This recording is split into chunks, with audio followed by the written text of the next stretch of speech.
Assalamualaikum warahmatullahi wabarakatuh. Nama saya Ardila Dwina dari semester 2B.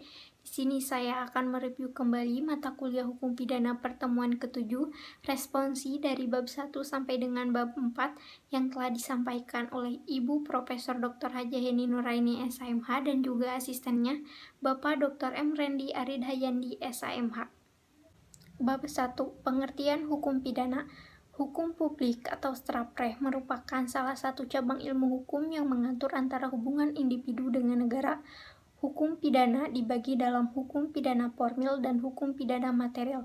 Menurut Profesor Mulyatno, hukum pidana material terbagi dalam 3. Yang pertama, perbuatan pidana. Yang kedua, pertanggungjawaban pidana. Yang ketiga, sanksi pidana. Fungsi hukum pidana, yang pertama ada fungsi umum, yang kedua ada fungsi khusus.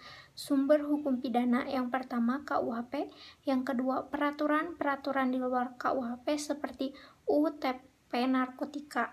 Yang ketiga, memori penjelasan KUHP. Yang keempat, hukum pidana adat. Pembagian Kitab Undang-Undang Hukum Pidana. Yang pertama, bagian yang bersifat umum diatur dalam buku 1 yaitu pasal 1 sampai dengan 103.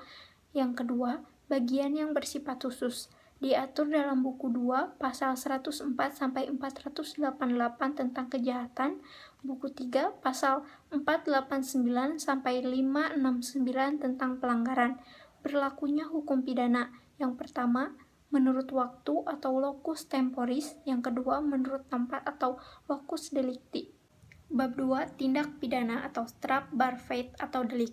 Istilah strafbarfeit lebih sering dipergunakan istilah tindak pidana dibanding perbuatan pidana, peristiwa pidana, pelanggaran pidana. Alasannya, dari segi sosial yuridis, hampir semua perundang-undangan pidana menggunakan istilah tindak pidana. Pengertian tindak pidana merupakan pengertian yuridis yang berbeda dengan istilah kejahatan atau perbuatan jahat.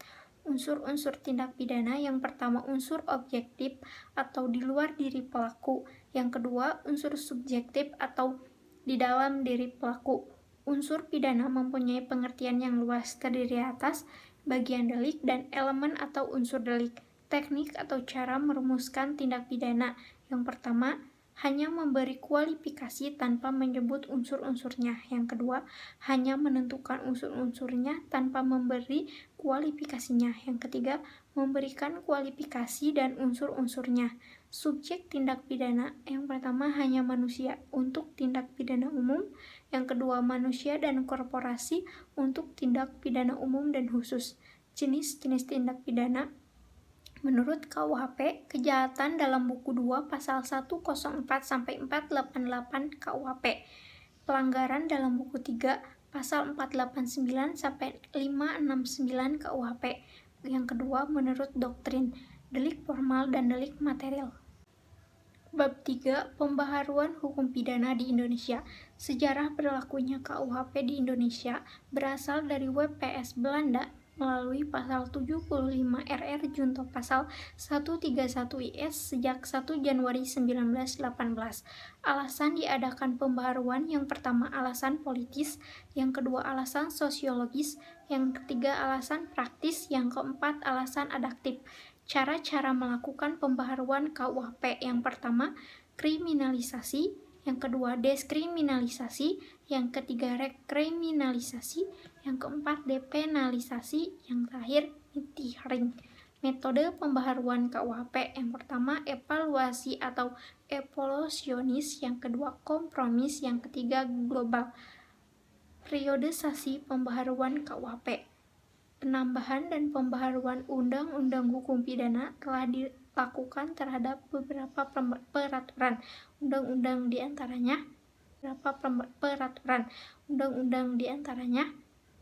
Undang-Undang Nomor 1 Tahun 1946 tentang Peraturan Hukum Pidana, Undang-Undang Nomor 20 Tahun 1946 tentang Hukuman Tutupan, Undang-Undang Nomor 7 Darurat Tahun 1955 tentang Pengusutan, Penuntutan, dan Peradilan Tindak Pidana Ekonomi, Undang-Undang Nomor 7 Tahun 1974 tentang Penertiban Perjudian, Undang-Undang Nomor 1 Tahun 1960 tentang Perubahan KUHP, Undang-Undang Nomor 27 Tahun 1999 tentang Perubahan KUHP Keamanan Negara, dan Undang-Undang Nomor 31 Tahun 1999 junto Undang-Undang Nomor 20 Tahun 2001 tentang tindak pidana korupsi.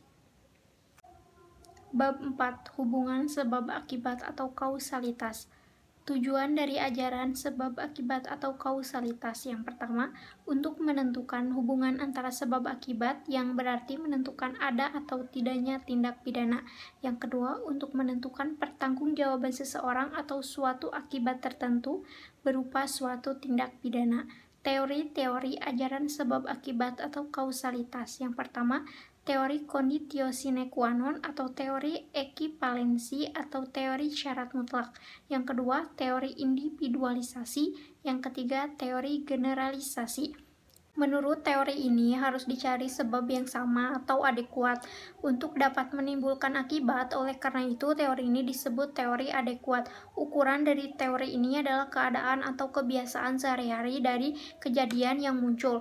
Untuk itu diperlukan ukuran yang didasarkan pada penentuan subjektif dan penentuan objektif. Tinjauan terhadap teori kausalitas. Dari teori-teori tentang kausalitas yang dianggap paling mendekati kebenaran adalah teori adekuat atau kausalitas. Teori kausalitas dalam hal tindak berbuat muncul dalam delik omisi dan delik komisionis per omissionem commissa, yaitu delik yang dilakukan dengan cara tidak berbuat. Sekian, wassalamualaikum warahmatullahi wabarakatuh.